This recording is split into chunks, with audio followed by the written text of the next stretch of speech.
بازم سلام و بازم مخلصیم. موشکاف امشب میخواد دنباله این موجی که این روزا تو اندرون ولایت پیچیده رو بگیره و بره ببینه به کجا میرسه.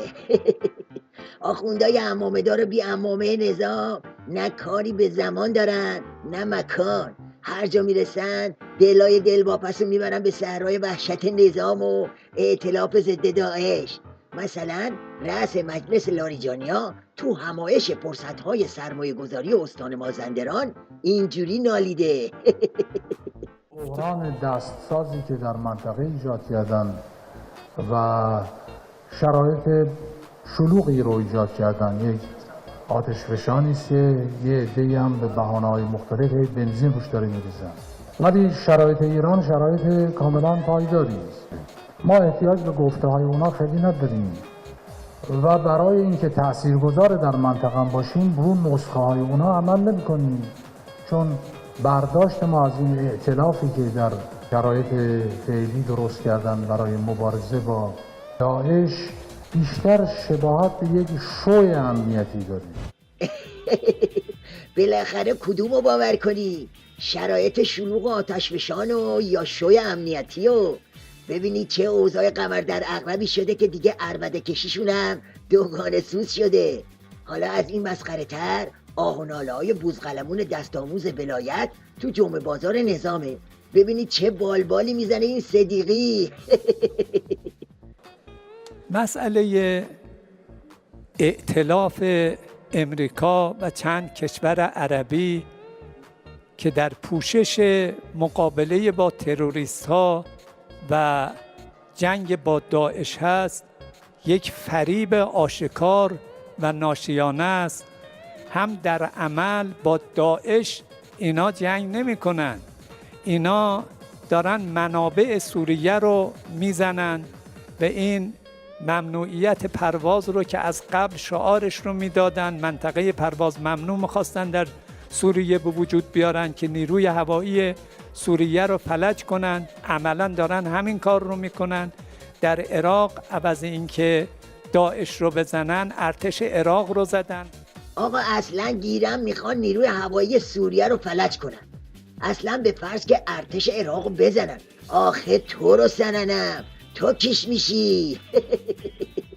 لذا ما شدیداً از این حرکت ائتلاف تبری میجوییم، به اعلان میکنیم که این حرکت ضد داعش نیست، بلکه در جهت تضعیف حکومت عراق و حکومت سوریه است و ملت‌های آزاده دنیا این را می‌دانند و ما توقعمون از علمای بلاد اسلامی است آتشی روشن کردن که همه را می‌سوزاند، همه تون را نابود میکنه.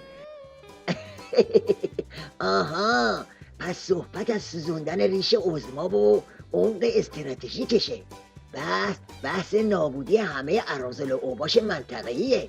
تا اینجای قضیه دوزاری موشکاف افتاد که سوز و گدازای آخوندا یه رقمای بوی ائتلاف ضد داعش میده.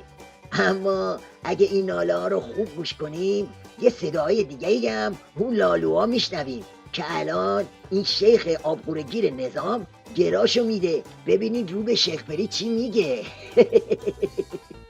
جلسه مشترک مجلس و دولت که این توصیه مقام معظم رهبری بر تفاهم، پیش هم نشستن، تبادل اطلاعات کردن، برای رفع مشکلات هم فکری کردن، این توصیه اکید مقام معظم رهبری است.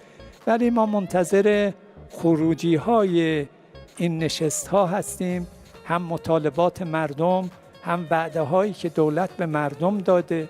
مشکل جوان ها مشکل جدی است، مشکل بیکاری، مشکل جانکاه هست و بسیاری از مشکلاتی که بعد جزایی پیدا میکنه و نیروی انتظامی و دستگاه قضایی رو گرفتار میکنه منشأش بیکاری و فقر است. و این رسالت اولی دولته، از حاشیه ها بیاید به متن، گیر مردم رو برطرف کنید، به داد مردم برسید، گرانی ها رو حل کنید، مشکل مسکن رو حل کنید، مشکل ازدواج رو حل کنید، مشکل فرهنگی مشکل جدی است، مهمتر از مشکل اقتصادی است. تمومش کردی، یعنی رفتی تا مغز استخون عظما. ربط اون جیغ و بیغ منطقه‌ای با این ناله داخلی رو دیگه نمیخواد بگی. یکی از ورق‌پاره‌های باند شیخ پری ربطشو گفته.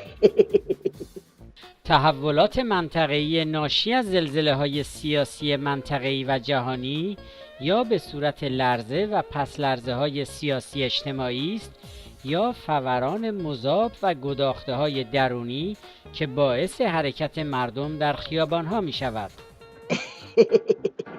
ملاحظه میکنی؟ وقتی قضیه بیخ پیدا میکنه اون وقت همه روده ها راست میشه.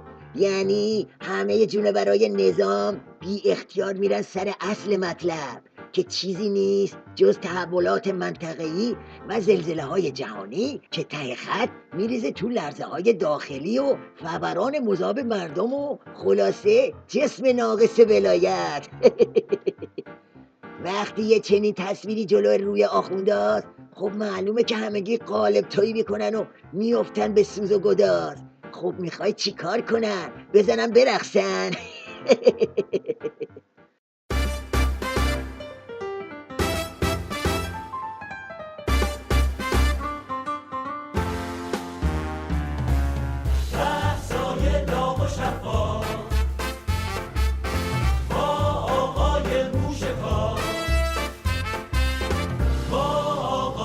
موشکافان